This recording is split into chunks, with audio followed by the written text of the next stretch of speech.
We've been warned to stay on the main roads to avoid any checkpoints controlled by the RSF. They don't want us in Sudan. I've got history with them, especially with their leader. عليكم السلام. Commander, ازيك كيفك انت؟ الله يسلمك ان شاء الله انت طيب.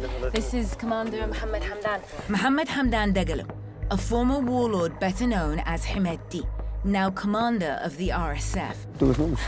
15 years ago, as a young journalist, I filmed with Hemedti and his men when he was identified by eyewitnesses as a leader of the infamous Arab militia group, called by their victims Janjaweed, devils on horseback. The Janjaweed became notorious for terrorizing non-Arab tribes and committing such heinous acts towards them that in 2007 the United States declared the killing spree a genocide. This war wasn't just about territory. It was also about ethnicity. And Hemedti's story doesn't end there.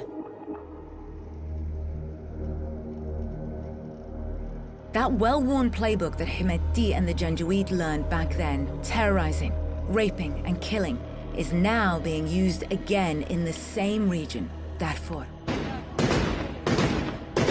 Only this time, the Janjaweed are an official fighting force, the RSF, who are currently in a battle against the Sudanese army for dominance. Even though the situation in Sudan is volatile, we push through and finally cross the border.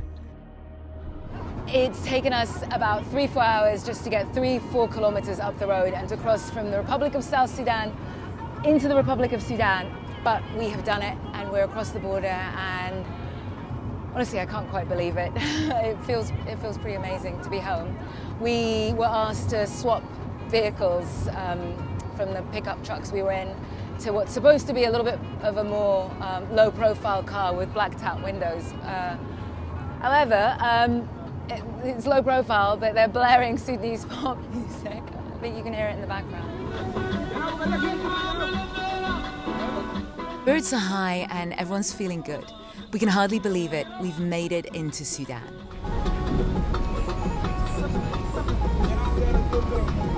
But the music quickly gets tiresome, and a trip that should have been a maximum of 7 hours is now going on and on.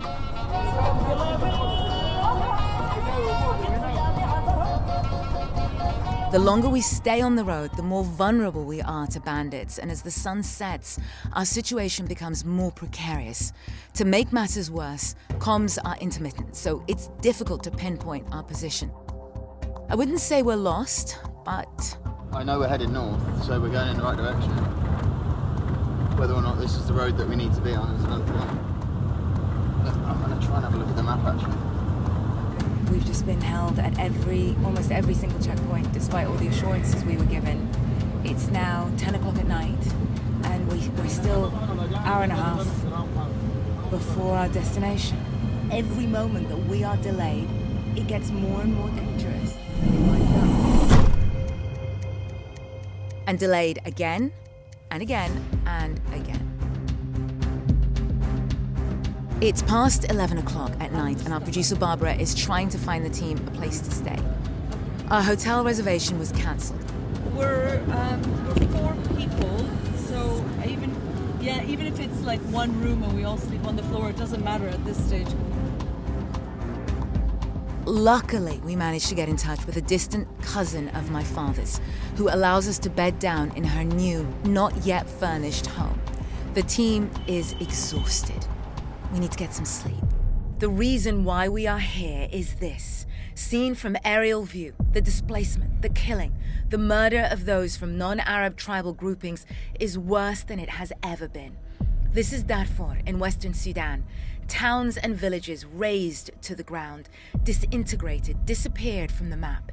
If Hemedti wins, there is a chance Sudan may never know peace in my lifetime, and I, like so many others, may never see home again.